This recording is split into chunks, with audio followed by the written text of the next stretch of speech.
川普演说之后，伊朗也立刻回应，轰炸以色列耶路撒冷、阿布达比，还回呛要升级攻势，碾压以色列跟美国，预告在敌人投降之前，战争不会结束。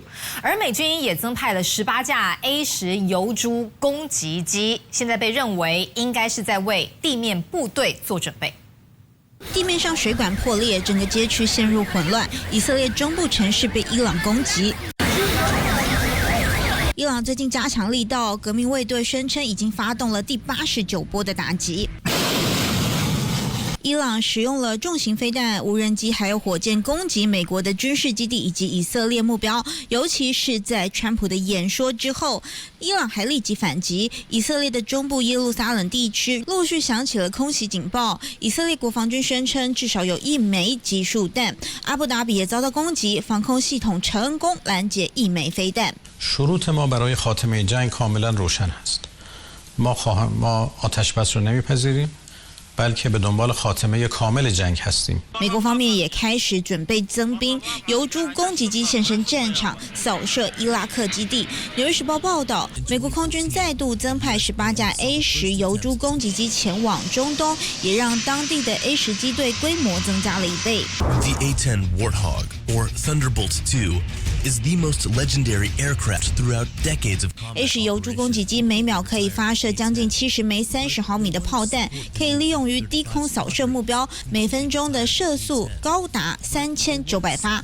重点是在1991年波湾战争以来，疣猪始终都是支援地面部队的重要战力。这样的部署被认为是在为地面部队铺路。 And if they make a move, he says, the U.S. will take action. That has not been Israel's goal at the start of this war. I've been told by multiple Israeli officials that they would not consider the war a victory unless that 400 kilos of enriched uranium was controlled in some way. 而伊朗方面现在态度同样强硬，不愿让步，再加上美方蠢蠢欲动，短期之内战火还没有平息的迹象。东森新闻综合报道。 美国出兵伊朗已经1个月了，本来大家都期待美国总统川普在电视的演说是不是有重大的宣布吗？没有，他只是喊话说还要再打2到3个星期，说要把伊朗打回石器时代，除非伊朗乖乖谈判。 在美国最黄金的时段，川普透过电视演说表达不会停战。 We're going to hit them extremely hard over the next 2 to 3 weeks. We're going to bring them back to the Stone Ages where they belong. 反向伊朗，川普自诩拿下压倒性的胜利。整场演说的目的就是要呼吁美国人用正确的态度看待这场军事冲突。 They made mistakes, and I am correcting them. 大约19分钟的演说里，川普说，对伊朗的军事行动是为美国的下一代投资。那外媒观察到，川普似乎开始老调重弹。《纽约时报》的记者说，川普整场演说只是在重述过去1个月在社群平台上的发言。国会山庄报则是指出，川普显然没有办法清楚地阐述一套明确的战略理由。整场演说听下来，川普比较没有即兴发挥，而是比较保守地宣布这样的阶段性胜利，来为美军退场铺路。美军退场之前必须要拿下战略性的目标。川普再次威胁，如果没有办法达成协议，会同步攻击伊朗的每一座电厂。但话锋一转，他提到委内瑞拉。And now we're working along with Venezuela and are in a true sense joint venture partners. We're getting along incredibly well. We don't need their oil. We don't need anything they have, but we're there to help. Under my leadership, we're #1 producer of oil and gas on the planet. 川普拿出石油牌要挽救第1名的民调，但美国人开始质疑伊朗政策。最新的民调显示，67%的美国人认为川普没有明确的计划。We don't need anything they have, but we're there to help our allies. 川普说这场仗是替盟友打的，还说美国不需要从荷姆兹海峡进口石油。但战争已经超过川普当初承诺的4个星期。这场满月演说上，川普为出兵铺陈正当性，但看来美国人并不买单。东森新闻综合报道。国际要闻要来关心，美国总统川普最新表示，他警告，在未来的2到3个礼拜之内，将要对伊朗发动更猛烈的打击。美国非常接近结束对伊朗的战事。We will continue until our objectives are fully achieved. Thanks to the progress we've made, I can say tonight that we are on track to complete all of America's military objectives shortly, very shortly. We're going to hit them extremely hard over the next 2 to 3 weeks. We're going to bring them back to the Stone Ages where they belong. In the meantime, discussions are ongoing. Regime change was not our goal. We never said regime change, but regime change has occurred. To thank our troops for the masterful job they did in taking the country of Venezuela in a matter of minutes. That hit was quick, lethal, violent, and respected by everyone all over the world. After rebuilding our military during my first term, we have by far the strongest military anywhere in the world. And now we're working along with Venezuela and are, in a true sense, joint venture partners. We're getting along incredibly well in the production and sale of massive amounts of oil and gas, the second largest reserves on earth after the United States of America. We're now totally independent of the Middle East, and yet we are there to help. We don't have to be there. We don't need their oil. We don't need anything they have, but we're there to help our allies. Tonight, I want to provide an update on the tremendous progress our warriors have made in Iran and discuss why Operation Epic Fury is necessary for the safety of America and the security of the world. From the day I announced my campaign for president in 2015, I have vowed that I would never allow Iran to have a nuclear weapon. This fanatical regime has been chanting death to America, death to Israel for 47 years. Their proxies were behind the murder of 241 Americans in the Marine barracks bombing in Beirut, the slaughter of hundreds of our service members with roadside bombs.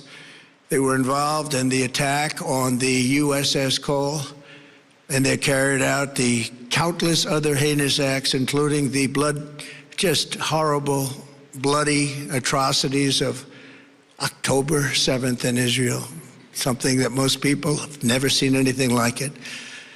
This murderous regime also recently killed 45,000 of their own people who were protesting in Iran. 45,000 dead. For these terrorists to have nuclear weapons would be an intolerable threat. The most violent and thuggish regime on earth would be free to carry out their campaigns of terror, coercion, conquest, and mass murder from behind a nuclear shield. I will never let that happen, and neither should any of our past presidents. This situation has been going on for 47 years and should have been handled long before I arrived in office. I did many things during my 2 terms in office to stop the quest for nuclear weapons by Iran first, and perhaps most importantly, I killed General Qasem Soleimani in my first term. He was an evil genius, brilliant person, a horrible human being, however, the father of the roadside bomb, and he lived just horrible what he did. Iran would have been perhaps in far better, stronger position. Had he lived, we would have had probably a different conversation tonight. But you know what? We'd still be winning and winning big. And then very importantly, I terminated Barack Hussein Obama's Iran nuclear deal, a disaster.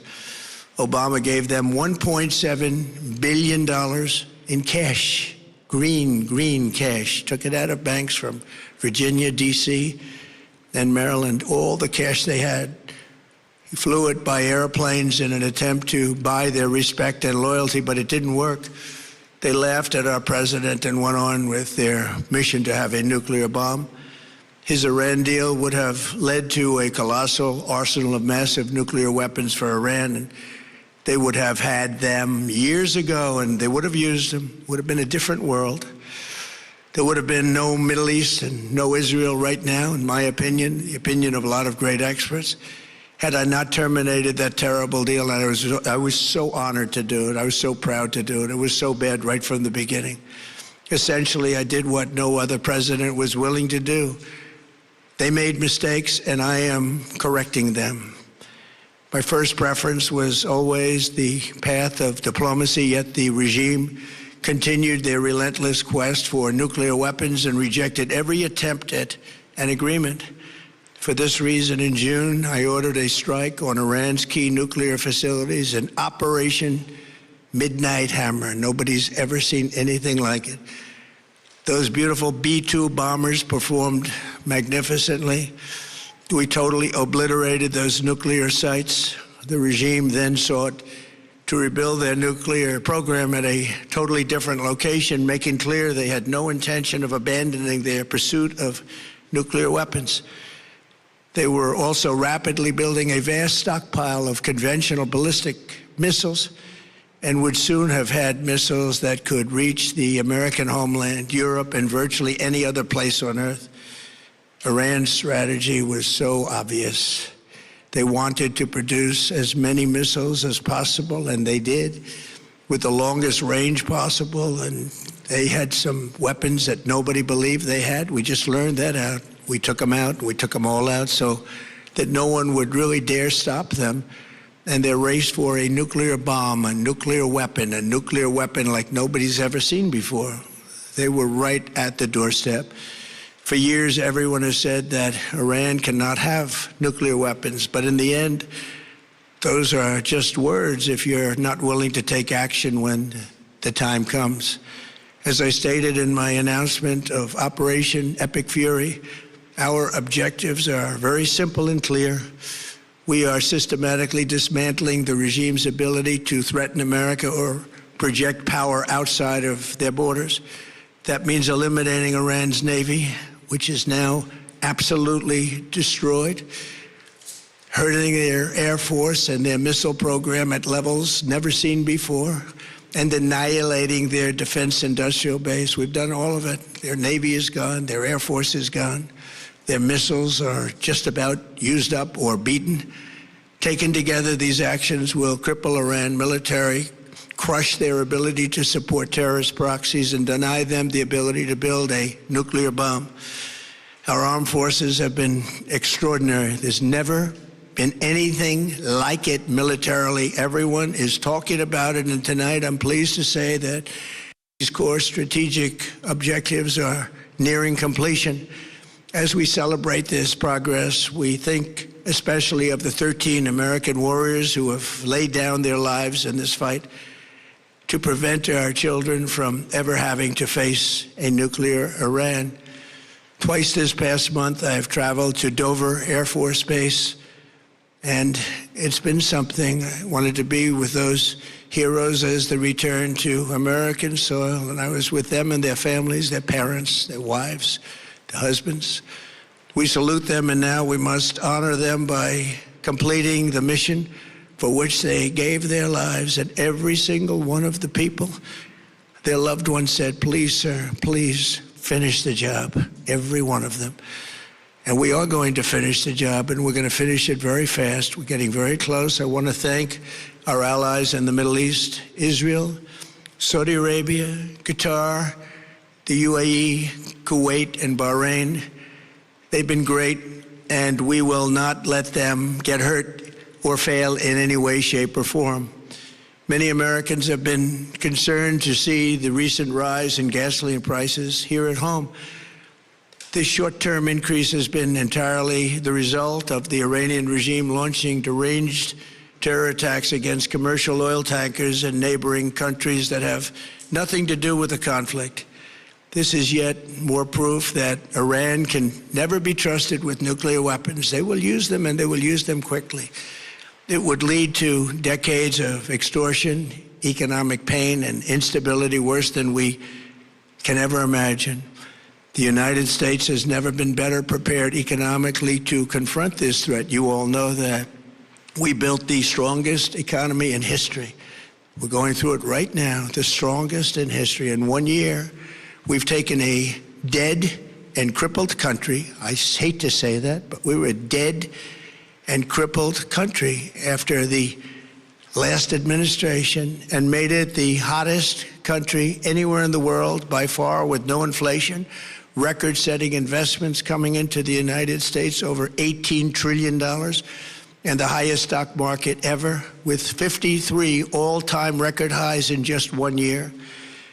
It all positioned us to get rid of a cancer that has long simmered. It's known as the nuclear Iran, and they didn't know what was coming. They've never imagined it. Remember, because of our drill baby drill program, America has plenty of gas. We have so much gas. Under my leadership, we are #1 producer of oil and gas on the planet without even discussing the millions of barrels that we're getting from Venezuela. Because of the Trump administration's policies, we produce more oil and gas than Saudi Arabia and Russia combined. Think of that, Saudi Arabia and Russia combined. And that number will soon be substantially higher than that. There's no country like us anywhere in the world, and we're in great shape for the future. The United States imports almost no oil through the Hormuz Strait and won't be taking any in the future. We don't need it. We haven't needed it, and we don't need it. We've beaten and completely decimated Iran. They are decimated, both militarily and economically and in every other way. And the countries of the world that do receive oil through the Hormuz Strait must take care of that passage. They must cherish it. They must grab it and cherish it. They can do it easily. We will be helpful, but they should take the lead in protecting the oil that they so desperately depend on. So to those countries that can't get fuel, many of which refuse to get involved in the decapitation of Iran, we had to do it ourselves. I have a suggestion. #1, buy oil from the United States of America. We have plenty. We have so much. And #2, build up some delayed courage. Should have done it before. Should have done it with us, as we asked. Go to the Strait and just take it, protect it, use it for yourselves. Iran has been essentially decimated. The hard part is done, so it should be easy. And in any event, when this conflict is over, the Strait will open up naturally. It'll just open up naturally. They're going to want to be able to sell oil because that's all they have to try and rebuild. It will resume the flowing, and the gas prices will rapidly come back down. Stock prices will rapidly go back up. They haven't come down very much, frankly. They came down a little bit, but they've had some very good days over the last couple of days. We've done actually much better than I thought, but we had to take that little journey to Iran to get rid of this horrible threat. With our historic tax cuts, where people are just now talking about receiving larger refunds than they ever thought possible, they are getting so much more money than they thought. That's from the great big beautiful bill. Our economy is strong and improving by the day, and it will soon be roaring back like never before. It will top the levels that it was a month ago. I've made clear from the beginning of Operation Epic Fury that we will continue until our objectives are fully achieved. Thanks to the progress we've made, I can say tonight that we are on track to complete all of America's military objectives shortly, very shortly. We're going to hit them extremely hard over the next 2 to 3 weeks. We're going to bring them back to the Stone Ages where they belong. In the meantime, discussions are ongoing. Regime change was not our goal. We never said regime change, but regime change has occurred because of all of their original 好，川普宣布已经重创伊朗的军事，而且取得了历史性的胜利。